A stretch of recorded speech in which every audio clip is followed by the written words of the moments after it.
Notre vie de tous les jours, on se rappelle du temple. Comment? Surtout au mariage. Pourquoi? Parce que le mariage, c'est le moment le plus heureux, le plus joyeux. Et qu'est-ce qu'on fait? On casse un verre. Pourquoi on casse un verre? Justement, on casse de notre joie. On casse quelque chose. Pourquoi? Pour se rappeler. Ou bien, certains mettent un peu de cendre sur leur tête. Ou aux fiançailles, certains cassent une assiette. C'est la même idée toujours. Oui. Ou bien, quand on a une belle maison, quand on repeint sa maison, on laisse un petit morceau dans le mur qui n'est pas peint. Certaines personnes aussi font ça, oui. Pourquoi? Pour se dire, pourquoi si Dieu il n'a pas encore sa maison, moi je peux pas avoir ma maison complète. On finit pas un petit truc de la maison. Le plus facile c'est de pas faire un petit coin de peinture. Ou bien tu mets pas une brique, je sais pas. Mais c'est l'idée. Pourquoi j'ai pas de maison? Alors Dieu aussi il a pas de maison.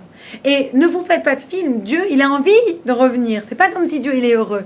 On dit dans la paracha Nitzavim, ça c'est mon père qui m'a dit, on dit Veshav Adonai Elohecha et Shevutecha, etc. Que Dieu il retournera avec son peuple. On dit mais Dieu il n'a pas besoin de retourner, il n'est pas en exil Dieu. On dit oui, Rachid explique, Dieu il est en exil avec tout le monde. Dieu il souffre avec nous, il n'est pas heureux de cette situation. Dieu lui aussi voudrait son temple. Dieu lui aussi voudrait repartir à faire cette vie juive à Jérusalem avec la paix de toutes les nations, de tous les peuples, sans dispute ni avec les Arabes, ni avec personne d'autre. Dieu il a envie de ça. Dieu il est en exil avec nous, on voit ça dans cette paracha. Alors comment on peut faire pour justement ramener Dieu? Le Rambam Maïmonide, toujours, il nous dit qu'à tout moment, le monde, c'est comme une balance. Et à tout moment, si on fait une bonne ou une mauvaise action, il peut pencher d'un côté ou de l'autre. À nous d'ajouter des petites actions bonnes, on ne sait pas, pour que ce soit à ce moment-là le bon penchant, et que Dieu décide que comme il y a une majorité de bonnes actions, il va revenir. Et comme vous avez dit tout à l'heure, ça dit, mais est-ce que ça va vraiment arriver, pas vraiment arriver? Alors, je vais répondre à ça par une petite histoire. J'aime bien les petites histoires.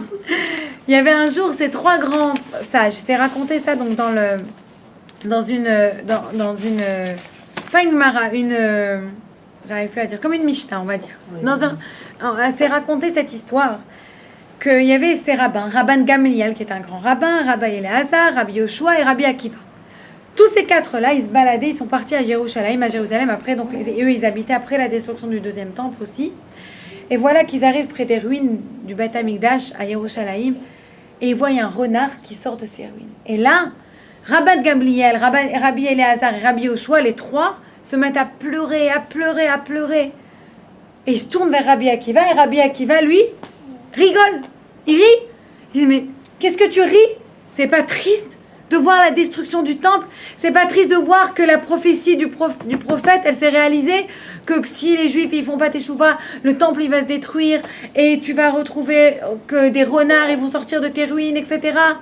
Rabbi Akiva il dit, mais si vous croyez en cette prophétie, vous croyez dans ce cas-là aussi dans la prophétie qui dit que Dieu il va reconstruire le temple et il va restaurer la royauté? On peut pas croire à une prophétie, pas une autre. Alors là ils ont souri, ils ont dit t'as raison. Et c'est vraiment la note. Est-ce qu'il faut rire ou est-ce qu'il faut pleurer aujourd'hui? On est triste parce qu'on n'a pas le temple. Mais on doit être joyeux parce qu'aussi, il va se reconstruire. Et c'est vraiment ça. Et comment nous, on peut réussir à l'aider à se reconstruire en ajoutant dans les bonnes actions? Et c'est vraiment ça qu'il faut ressortir ce soir en se rappelant donc de cette beauté du temple. Voilà.